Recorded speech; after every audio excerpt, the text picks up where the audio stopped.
G'day Year 10s, welcome to the Explainer mapping out your brand new Cultural Connections in Sport and Activity assignment. Now I know whenever a new applied learning project drops, it can feel like a bit of a mountain to climb, but honestly, don't worry. I'm here to guide you through exactly what this task is all about.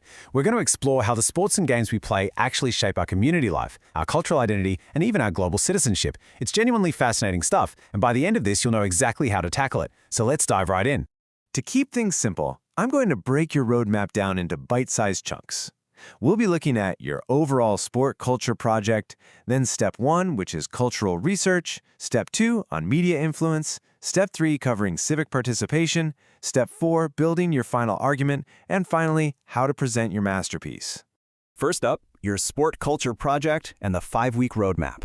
Let's look at the big picture first, mate, so we can get your time management sorted right from the get-go.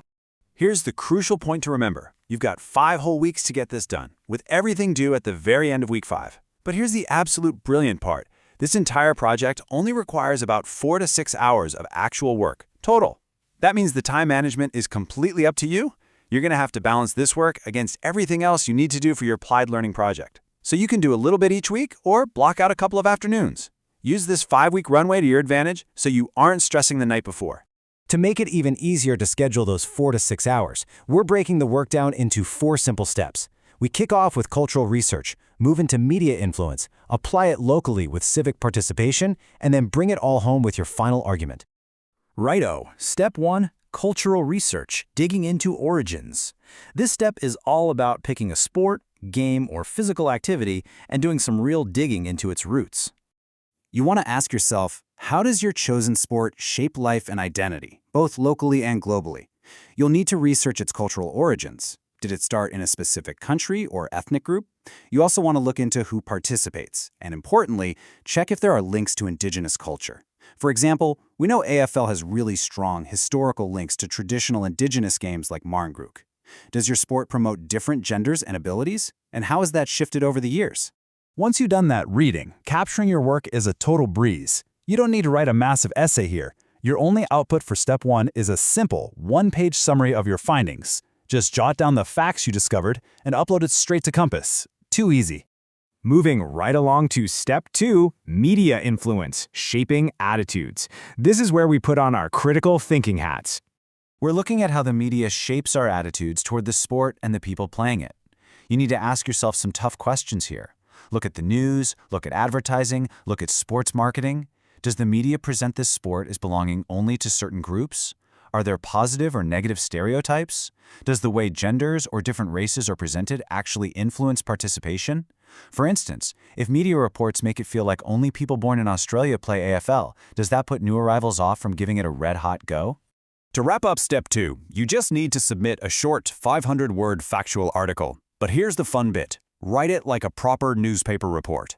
Outline the problem, explain the media's role in creating that vibe, and finish with a quick argument on how we could fix things up to increase participation. Now for Step 3, civic participation. Action at lunchtime. We're bringing all this high-level theory back down to earth, specifically to our own schoolyard. This is where you get to be really practical. Looking at a few inclusion strategies, your job is to design just one practical thing you could use during a lunchtime activity to promote cultural respect. Maybe you use modified rules based on culturally diverse traditions. Maybe you create promotional materials that highlight the cultural origins of the game. Or maybe you create a girls-only lunchtime sport to build confidence.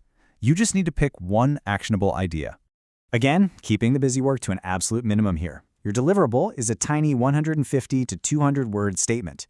Check it onto Compass explaining the strategy you chose and why you reckon it will successfully increase community participation right here at school. And finally, we reach Step 4, the final argument, bringing it all together. This is where you compile all your previous evidence for the main event. This right here is your ultimate question. It's the boss battle of the assignment, if you will. How can culturally informed, inclusive sporting activities increase participation in our school community? You're taking what you've learned globally and through the media and using it to solve a local problem. Your final product has a very clear checklist. It must state the problems stopping people from playing. It has to use the evidence from your cultural research and media analysis to explain exactly why that problem exists. Then you propose your planned change or solution and wrap the whole thing up with a rock-solid conclusion proving that your idea will work.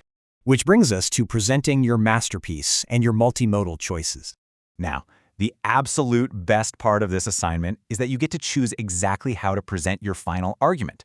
It is entirely multimodal, meaning you play to your strengths. You aren't forced to write a giant essay. Instead, you can record a quick 1 to 3 minute video of yourself explaining your findings. You could whip up an animated digital presentation using PowerPoint or Prezi. Or you can create a really slick visual infographic. If you do lean towards the infographic option, you actually have some brilliant examples provided in your assignment materials to help you out. An infographic is basically a visual poster that tells a story using color blocking, structure, and data instead of massive walls of text. It's highly effective if you design it well, and you've got those examples right there to guide you. Using bold icons, clear numbered steps, and punchy factual text is just a fantastic way to show off your evidence-based argument creatively. So don't be afraid to give it a go if you want to flex those design muscles. So, year 10s, the ball is firmly in your court. You've got 5 weeks to manage just 4 to 6 hours of work, balancing it with your other tasks, ready for that week 5 deadline. You know the steps, you know your multimodal presentation options. The only question left is, what sport or activity are you going to choose right now to kick off step 1? Have a real think about it. Pick something you genuinely want to learn about, and let's get started.